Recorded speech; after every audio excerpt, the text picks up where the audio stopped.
Sistemas digitales, circuitos combinacionales.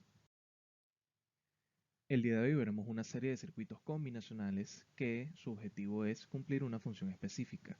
En este caso estaremos viendo un poco lo que son los sumadores, codificadores y decodificadores, multiplexores y demultiplexores, flip-flops, contadores y registro de desplazamiento. También ahondaremos un poco en lo que son los tipos de memoria actuales y en su ramificación. Primeramente tenemos los circuitos sumadores. Circuitos sumadores son simplemente un arreglo de compuertas lógicas en los cuales podemos sumar una cantidad específica de bits. En este caso podemos ver que realiza la adición de números. Esto mayormente se utiliza en circuitos para operaciones de aritmética. Y como ya dije, suma por medio de circuitos de compuertas lógicas combinacionales. Tenemos en este apartado dos principales dispositivos, los semisumadores y los sumadores completos. ¿A qué le llamamos un medio sumador o semisumador? Un semisumador es simplemente un arreglo de compuertas en donde tienes dos entradas y te va a otorgar una suma y un carry.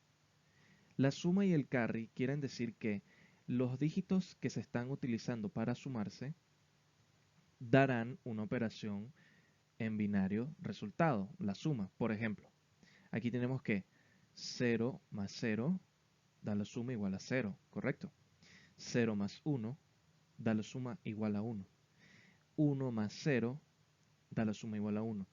Pero sabiendo la suma de bits binarios, sabemos que 1 más 1 es 0 y llevábamos un 1 que le llamábamos el 1 de carreo. Entonces, ese 1 de carreo, interpretándolo por medio de este circuito lógico, nos queda en el bit de carry. Sale por esta salida. Se llama semisumador específicamente porque no tiene una entrada de carry por aquí, sino que tiene solo la salida. Normalmente se ve esto como un componente de los otros circuitos sumadores, como tenemos en este lado, que este es el circuito sumador completo. Un circuito sumador completo es un arreglo de compuertas lógicas en donde podemos ver que esta suma no solo toma en cuenta los bits A y B, sino que también toma en cuenta un carry de entrada.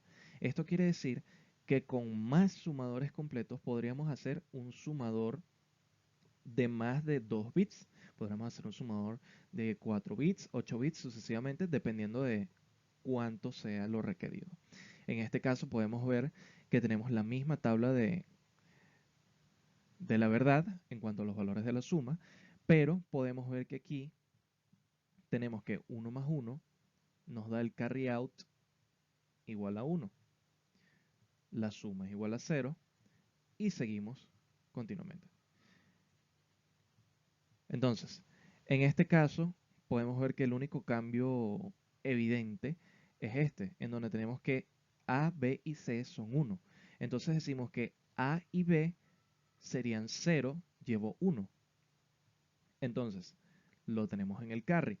Pero como 0, que vendría de aquí, se suma más el 1 que tendremos de este lado, la suma a su vez nos daría 1. Esto es principalmente el fundamento de estos sumadores y son las herramientas básicas para poder crear otros circuitos en cascada. Por ejemplo, aquí tenemos otro tipo de circuitos que son los sumadores con propagación de acarreo, que es prácticamente lo mismo que habíamos visto de los sumadores completos, solo que se generan varios sumadores completos, llámese one bit full other, ¿ok?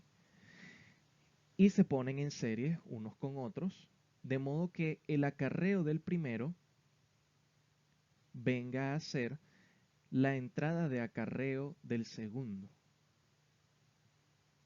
Entonces se puede crear una suma de no solo un bit, sino que podemos empezar a ver que tenemos una suma de 2, 3 y hasta 4 bits.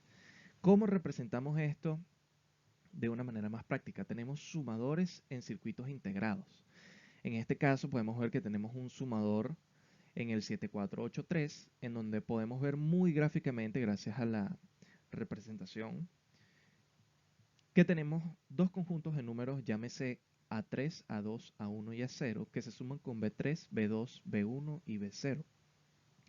Tenemos este circuito integrado en donde podemos ver que las entradas se encuentran juntas para crear una mayor comodidad a la hora de hacer el circuito. Pero lo importante es lo siguiente. Tenemos primero, una de las cosas a destacar, que la entrada del carry o del carry principal va a tierra. ¿Por qué? Porque en una primera instancia, diciendo que queremos hacer solo esta suma de aquí, podemos ver que no tenemos un número aquí, por decir algo, un 1. No tenemos un número de antes. Simplemente queremos esta suma que habíamos planteado. Entonces, ¿cómo hacemos para que no haya ningún carry? Obviamente esta entrada no se puede dejar al aire y entonces para crear un cero lógico que da igual, porque obviamente si tenemos por ejemplo este 1 se convierte en un 0, podríamos decir que si A0 vale 1 y B0 vale 0 y tenemos un carry in de 0, ya que lo hemos conectado a tierra, diríamos que 0 más 1 es 1. Sigue siendo igual, no cambia. Entonces 1 más 0 es 1 y no afecta a su entrada. Por eso es que se ponen las entradas del carry a tierra. Muy importante para los circuitos de suma. Y por este lado, bueno, tenemos las salidas que normalmente van a displays o otros circuitos combinacionales. De este lado tenemos codificadores y decodificadores. Como lo dice su nombre, un codificador es aquel que codifica o que traduce una serie de datos para pasar a otro lenguaje, digamos, ¿no? En este caso tenemos que, por ejemplo, tenemos 10 entradas. Llámese 10 para lo que podemos conocer como el sistema decimal. ¿Ok? Entonces utilizamos un codificador de manera que éste nos traduzca las 10 entradas de manera decimal a 4 entradas BCD, lo que nos permite agilizar la transmisión y recepción de datos entre sistemas. En este caso podemos ver que a su lado tenemos un decodificador. No vamos a ahondar demasiado en lo que son los, los términos porque realmente es bastante intuitivo. Un codificador codifica y un decodificador decodifica. Y por supuesto tenemos que, si en un ejemplo queremos pasar de este código BCD de 4 bits a un código para display de 7 segmentos, tendríamos un decodificador que pase de BCD a 7 segmentos. Es una manera bastante sencilla de ver el tema sin tener que ahondar muy profundamente en lo que son las compuertas lógicas internas, que por supuesto las tiene. Tenemos por aquí también la tabla de la verdad el decodificador, en donde tenemos las entradas y tenemos que los segmentos están en arreglo para que se muestre el número que nosotros querramos expresar. Por ejemplo, decimos que queremos expresar el número 2. ¿Okay? Número 2. Entonces, suponiendo que todos estos segmentos estén apagados, tenemos que el número 2 sería esta encendida, ¿correcto? Esta encendida, esta encendida, esta encendida, esta encendida. Ese sería nuestro número 2 de manera gráfica. Entonces, simplemente en los segmentos pusimos que A se encuentra encendida, B se encuentra encendida, C se encuentra apagada, D se encuentra encendida, E se encuentra encendida y G se encuentra encendida. Así podemos traducir de manera muy sencilla de la entrada BCD al segmento y del segmento a decimal de manera gráfica. Multiplexores y demultiplexores. Un multiplexor, el concepto básico de multiplexor es simplemente un switch que ya conocemos, pero que no solo tiene un solo terminal de entrada, sino que tiene más. Como podemos ver en este ejemplo, tenemos múltiples entradas de datos y tenemos una selección de datos. Esto se conoce como multiplexor. El multiplexor no solo sirve para seleccionar de un canal a otro, sino que esta utilidad en específico puede crear la capacidad, por ejemplo, en multiplexación de frecuencias en canales de transmisión de comunicación, que pueden utilizar el mismo canal para transmitir varios tipos de señales a diferentes frecuencias. Quiere decir que mientras existan varios canales, se puede hacer que el multiplexor varíe en una frecuencia de modo que la información vaya de un bus a otro sin tener que modificarse. Ahora bien, vamos a explicar primero lo básico para luego entrar en un multiplexor que tiene su demultiplexor del otro lado y también comprende lo que es la multiplexación por frecuencia. Tenemos que entonces el multiplexor pasa varias señales de datos a una sola salida, que nos permite utilizar un solo canal, que eso es lo importante, esa es la utilidad principal del multiplexor. Y obviamente el de multiplexor es inversamente lo que es el multiplexor, que tenemos una entrada y las convierte en dos o más salidas. Hay que tomar en cuenta también que los multiplexores tienen estos pines, como el de multiplexor, que son para los pines de selección. Normalmente esto va dictado por unas fórmulas en donde 2 a la n salidas serán igual a n selectores. Entonces, lo que normalmente hacen los diseñadores es que, por ejemplo, si tenemos 4 salidas, aplicamos la raíz de 4, ¿correcto? Raíz de 4 igual a 2, entonces 2 será igual al número de los selectores, como vemos aquí. Aquí tenemos un ejemplo un poco más visual de lo que es la aplicación de los multiplexores y demultiplexores. Como vemos, tenemos un solo canal de transmisión por el cual están pasando los diferentes datos de las diferentes entradas y todos están pasando al mismo tiempo para llegar a un demultiplexor, el cual los va a reformular a los sistemas correspondientes. Esto es lo que se utiliza mayormente en los sistemas de transmisión de comunicación en general, en donde cada uno de ellos nos permite, digamos, ramificar nuestra información sin tener que modificarla en el proceso, que es lo más importante. Nos mantiene la información de manera ordenada para poder volverla a arreglar en el demultiplexor o en el receptor. Normalmente estos sistemas se ven bastante en lo que es codificación, tales como televisión, como radio, como redes móviles también son una aplicación muy grande, de hecho son la base de las redes móviles de hoy en día. Flip-flops. Aquí entramos en un área bastante interesante de la materia.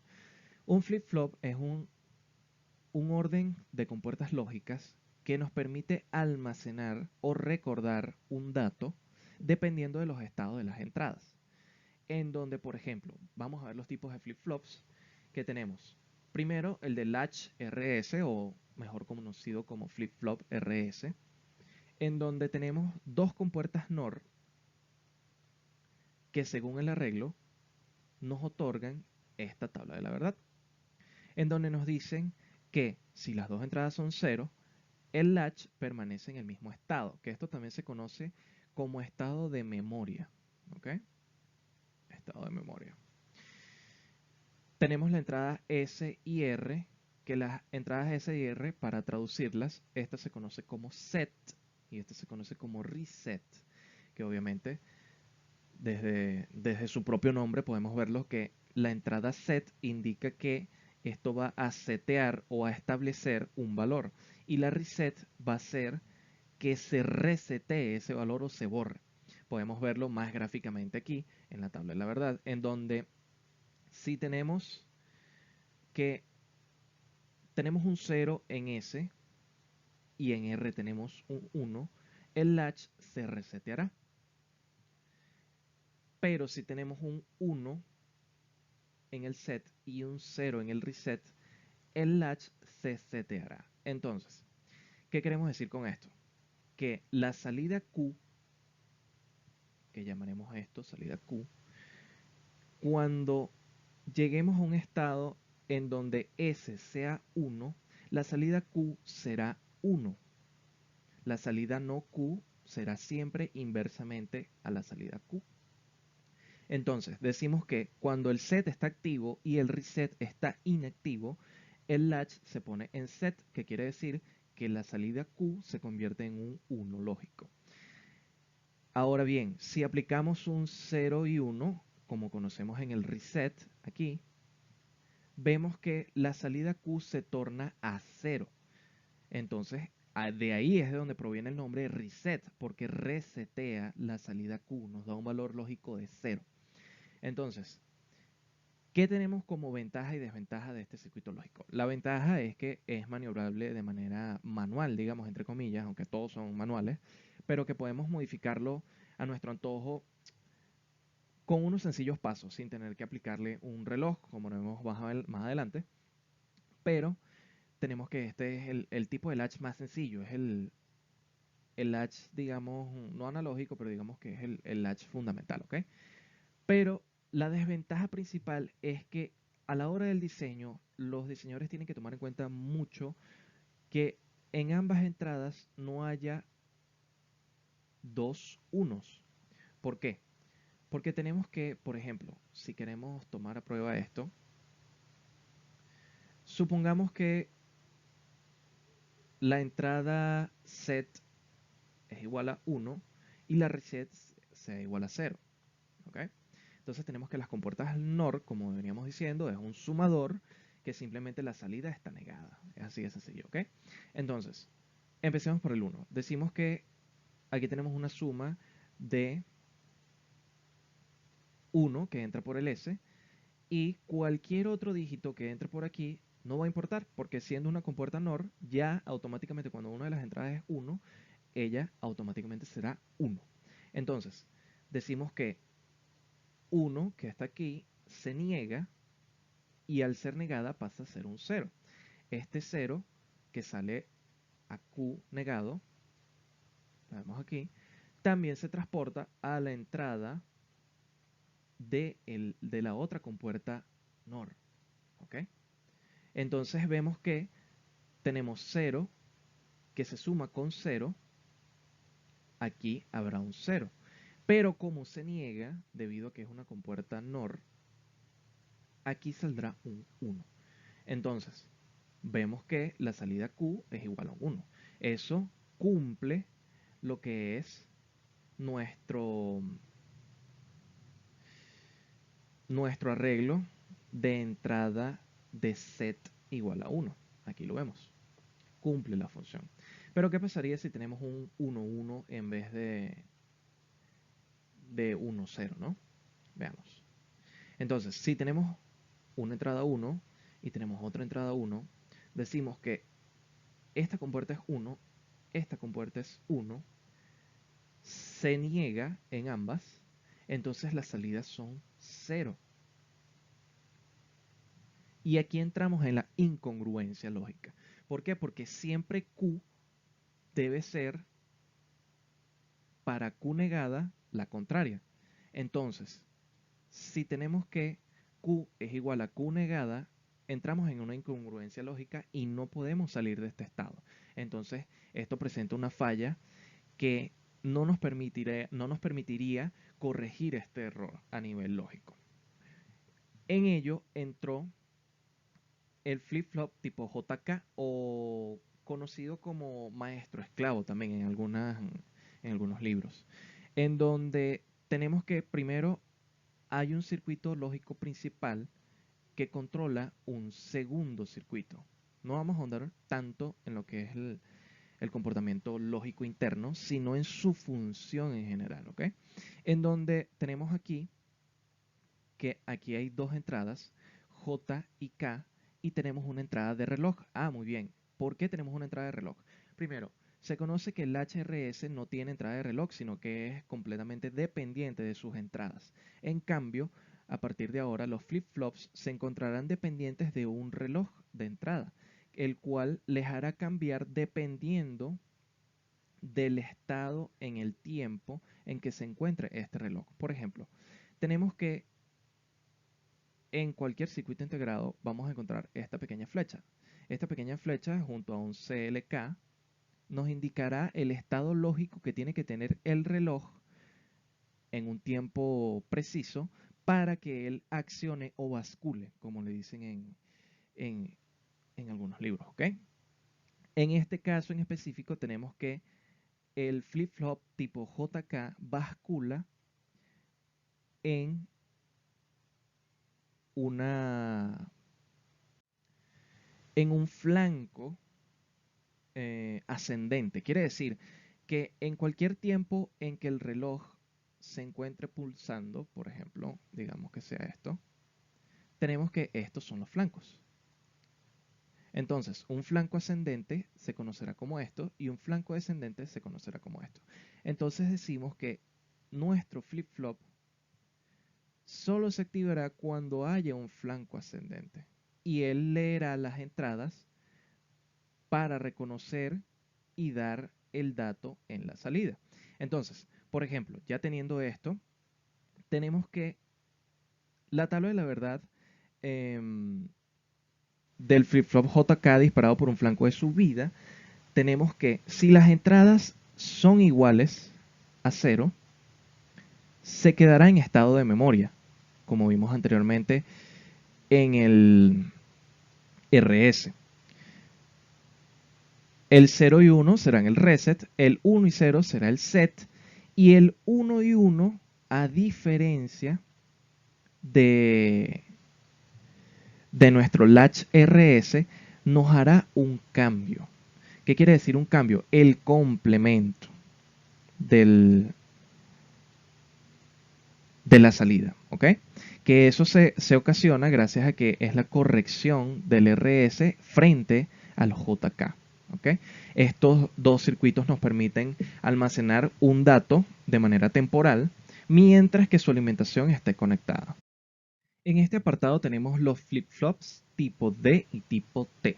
El flip-flop tipo D es uno de los más sencillos ya que su funcionamiento es que mientras que el reloj esté en un estado activo, él transmitirá los datos que hay en la entrada D a la entrada Q e inversamente a Q negado.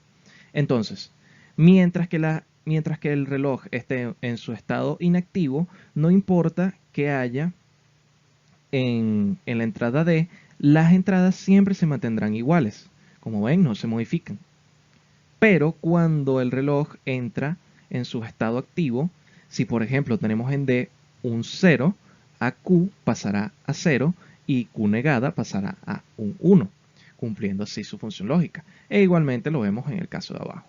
El flip-flop tipo D se puede identificar porque es un flip-flop tipo JK, simplemente unido con sus compuertas de entrada por una compuerta NOT. Entonces es una manera sencilla de identificarlo. Bastante útil a la hora de crear registros de desplazamiento, que veremos un poquito más adelante, y es un flip-flop sencillo para aplicaciones prácticas. El flip-flop tipo T, muy similar al flip-flop D, solo tiene una entrada de datos. Tiene su entrada de reloj y ambas salidas, pero este no le transfiere a la salida los datos que entran por T, sino que simplemente complementará la salida Q siempre y cuando T sea igual a 1, siempre y cuando la entrada T sea 1 y el reloj esté de manera activa, él basculará o negará lo que está en la salida Q, ¿ok? Entonces, suponiendo que nuestra salida Q sea igual a 0, cuando entramos en este estado en específico, nuestra salida pasará a ser un 1. Y no importa en qué orden lo hagamos. Si, por ejemplo, tenemos un 1 y entramos en este estado en donde t es igual a 0, pero el reloj está activo, se mantendrá. Entonces esto sigue siendo un 1 y no cambiará. A esto le llamamos un flip-flop de negación. Entonces, aquí tenemos una pequeña tabla de lo que es el recorrido en el tiempo de este flip-flop. Entonces, podemos ver de manera sencilla que K llamaremos a la entrada T, ¿ok? Cuando K es 0 y nuestro reloj está en activo, porque vemos que es un flanco ascendente, entonces Q será 0, ya que estos dos se conmutan, ¿cierto? O sea, tenemos que, como es 0, no estamos en activa, esto no va a ser negado. Entonces, vamos al segundo renglón. Entonces, vuelve a activar nuestro reloj, sigue en 0, esto sigue igual. Vemos que aquí cambia. Entonces, cuando tenemos que K es igual a 1 y el reloj está en un estado activo, llamémosle 1, entonces aquí es en donde vemos el cambio que pasó de 0 a ser un 1. Entonces, volvemos a seguir otra vez en la línea de tiempo. Vemos que en esta línea tenemos un 1 en K y nuestro reloj está de manera activa. Entonces, no se queda en un 1 porque ya hablamos que esa es la función del tipo D, sino que en este caso lo que hace es, al haber un 1 y un 1, él niega nuestra salida Q, como vemos está pasando, porque pasa de ser 1 a ser un 0 de nuevo. Si seguimos otra vez en la línea de tiempo, vemos que aquí tenemos un 0 en K, un 1 aquí, por ende no bascula nuestro flip-flop. Contadores lógicos. Un contador lógico no es más que sucesiones de flip-flops que crean condiciones para crear una suma constante con respecto al tiempo o pulsos inducidos en ellos. Llámese inducidos en ellos las entradas de reloj, ¿ok?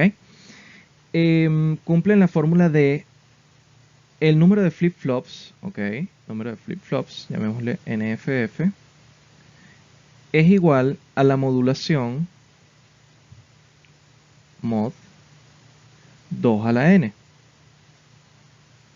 donde la modulación 2 a la n quiere decir cuántos bits pueden ser procesados por estos contadores. Entonces, por ejemplo, en este caso, que tenemos 4 flip-flops, diríamos que si son 4 flip-flops, sería 2 a la 4, que son 16. 16. Esto daría una modulación de 16 bits, que puede ser del 0 al 15, o del, por ejemplo, 1 al 16. Que esto nos permite crear representaciones a decimal, etcétera, etcétera. O sea, hay miles de aplicaciones en esto. ¿Ok? Entonces,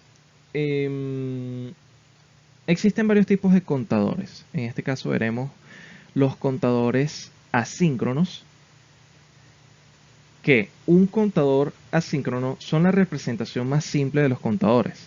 Se compone de dos o más flip-flops tipo T, que cabe resaltar que los tipo T realmente son los mismos flip-flops tipo JK con sus entradas iguales, y que tendrán sus salidas a displays, contadores o circuitos lógicos posteriores.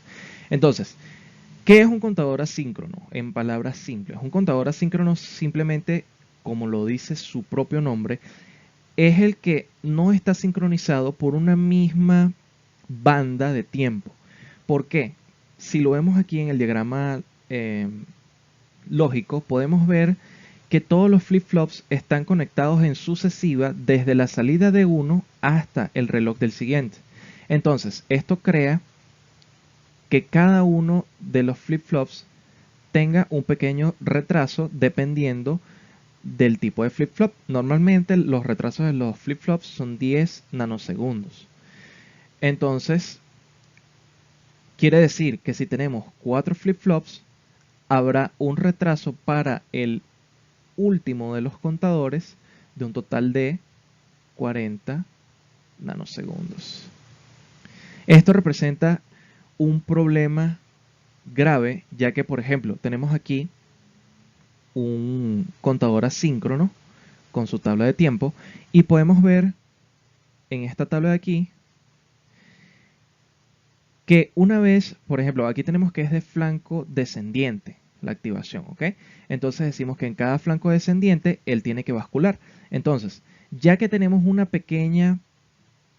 pequeño delay de 10 nanosegundos, vemos que no bascula en el momento exacto. Estas frecuencias realmente, digamos, lentas, no tiene ninguna diferencia porque el sistema va a trabajar de igual manera, no va a haber un retraso notable, pero cuando trabajamos en una frecuencia muy alta podemos presenciar este tipo de errores en donde la primera basculación vemos que estamos en el flanco descendiente, hace bascular con el pequeño retraso a la siguiente salida, vamos al segundo tiempo. Entonces, cuando bascula el siguiente, tenemos el retraso al segundo, que sigue siendo el mismo, pero se crea un retraso al tercero, lo cual nos crea este pequeño intervalo que nos da un margen de error que es mucho más notable mientras más corre el tiempo.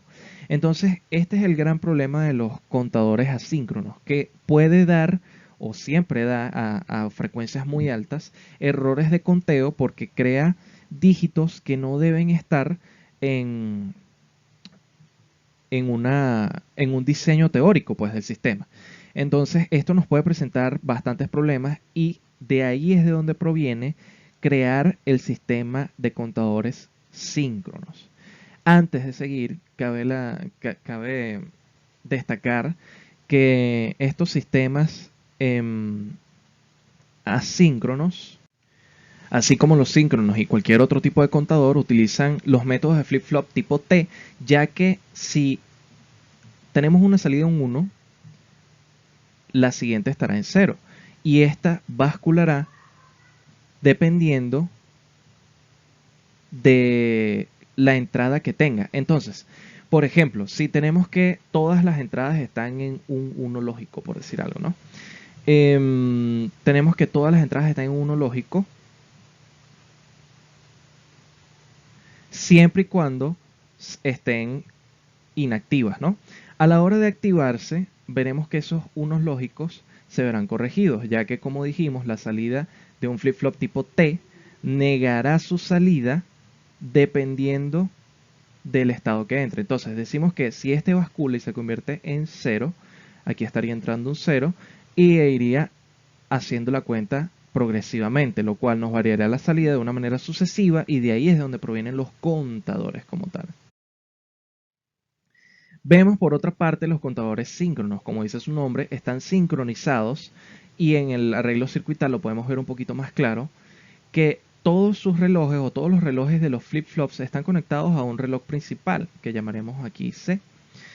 Entonces, ¿cuál es la diferencia entre los asíncronos y los síncronos? Que en este modelo de tiempo podemos ver que seguimos en el mismo aire de basculación por flanco descendiente.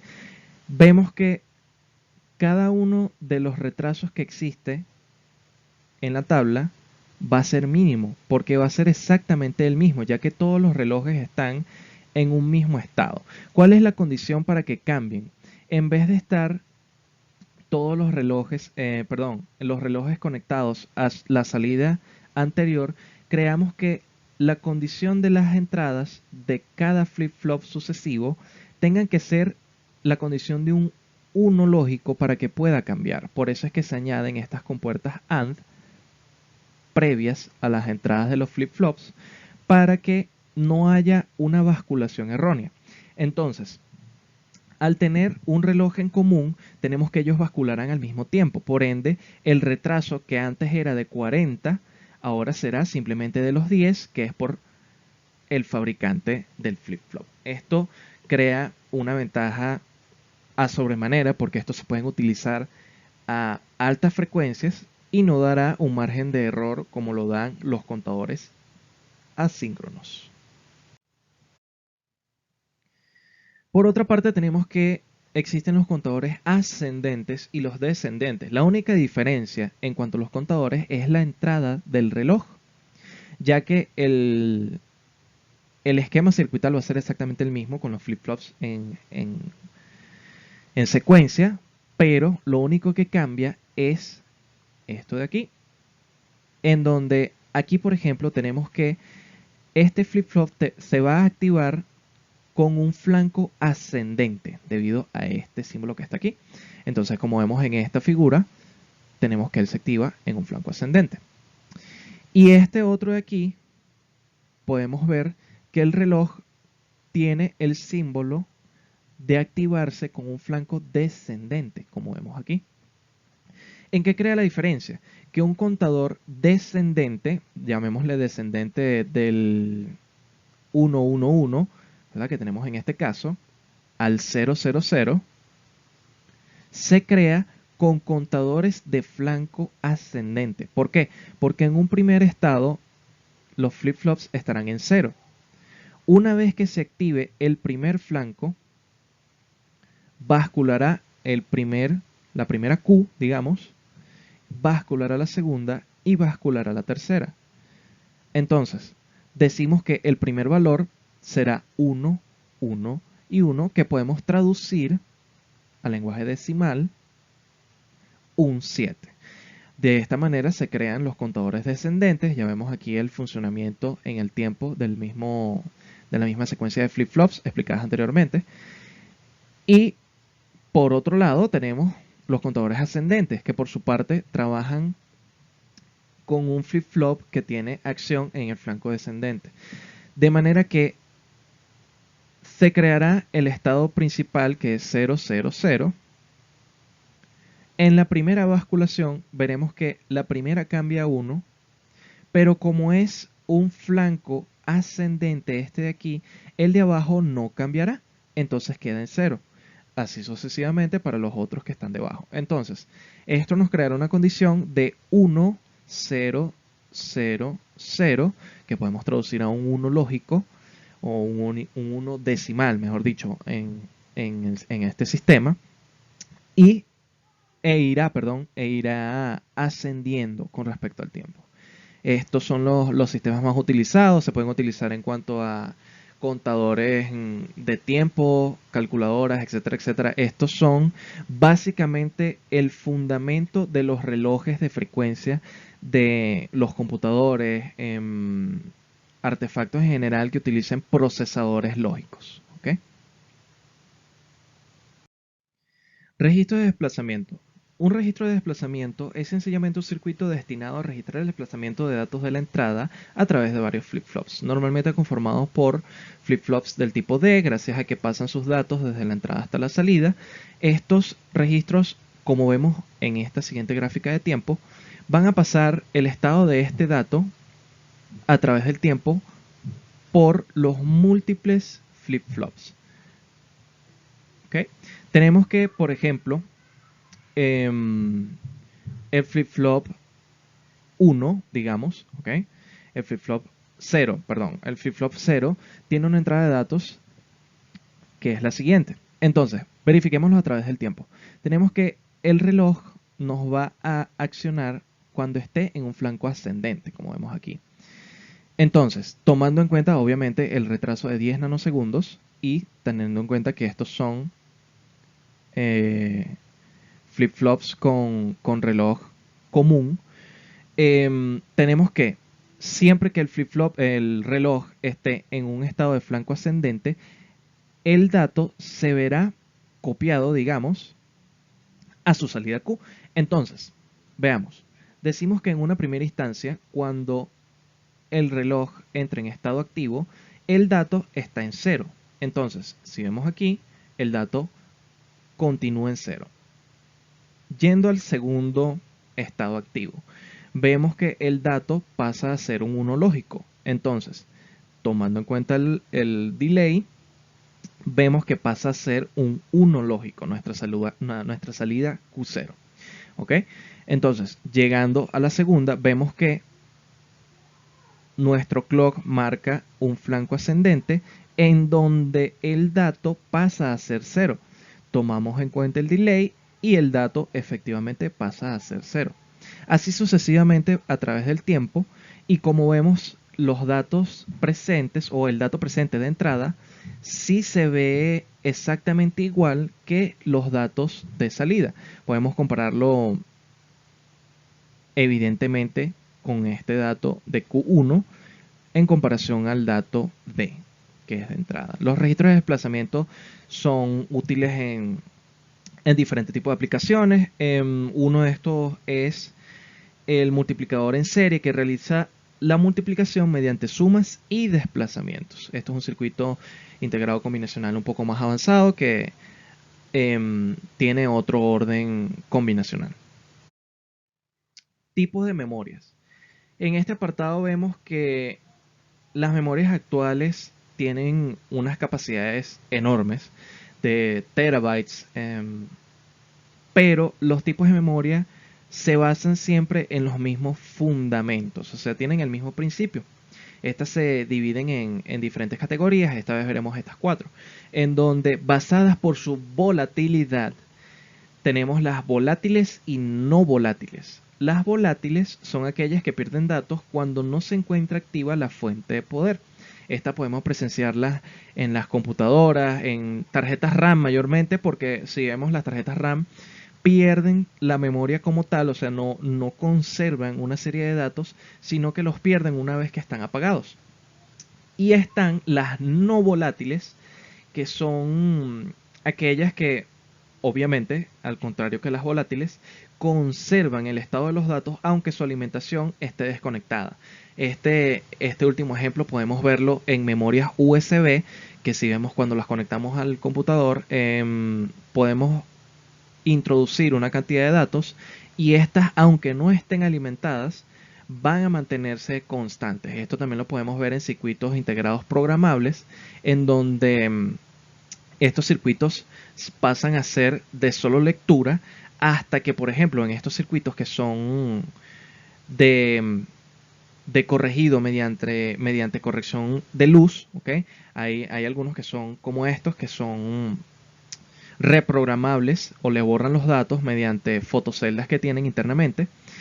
Y vemos que es uno volátil porque una vez programado tú puedes dejarlo sin fuente de alimentación, sin estar conectado a una fuente de poder real. Ella va a conservar estos datos para posteriormente utilizarlos en otro tipo de circuitos. Esto normalmente se ve en circuitos programables como el PIC, se ve como en disco duro, en USB, como ya dije, y son realmente útiles para la programación en general. Después tenemos estos dos tipos que son un poquito más avanzados, que son las RAM y las ROM. Las RAM, que son Random Access Memories, por su nombre en inglés, memorias de acceso aleatorio, nos permite acceder a los datos de manera selectiva sin necesariamente seguir un patrón o secuencia del proceso. Quiere decir que no tenemos que, por ejemplo, leer una serie de datos secuenciales, sino que podemos utilizar ciertos sectores para un programa en específico. Entonces, nos permite su uso, obviamente más didáctico, porque no hace falta escribir y sobreescribir algo, sino que sencillamente lo utilizamos y una vez que paramos de utilizarlo, esa memoria se va a borrar. Entonces, el Random Access Memory. Entonces, por otra parte tenemos el ROM, que sería Read Only Memory, que es una memoria de solo lectura, como dice su nombre en inglés. Su información no puede ser modificada como puede hacerse en el caso de las memorias RAM. Normalmente este tipo de memorias se utilizan para formar una base de datos que se precisa que no se borre o no se modifique, y son básicamente el pilar fundamental de las bases de datos de hoy en día. Tenemos aquí un poco borroso, pero tenemos la comparación en cuanto a los tipos de memorias RAM. Como vemos, uno de los primeros tipos de memorias RAM era muy parecido a este circuito integrado aquí, y son circuitos que obviamente fueron creciendo exponencialmente hasta llegar hasta las tecnologías de hoy en día. Cabe destacar que en muchos circuitos electrónicos de diseño de lógica combinacional no hace falta necesariamente utilizar unas memorias de RAM, por ejemplo, de 2 gigabytes de RAM, porque en nuestras aplicaciones del día a día o digamos en aplicaciones de diseño simple, no hace falta crear o no hace falta disponer de tanta memoria, sino que se utilizan pequeños chips que en su mayoría son utilizados en decodificadores, codificadores. También se ven mucho en routers o enrutadores inalámbricos de redes de internet, ya que permiten que los datos almacenados no sean siempre, digamos, no sean almacenados de manera permanente, sino que estén por un tiempo limitado y después desaparezcan del sistema. Eso fue todo. Realmente es una exposición bastante, digamos, intuitiva de lo que son los sistemas para no entrar en un alto detalle. Muchas gracias, espero que les haya gustado.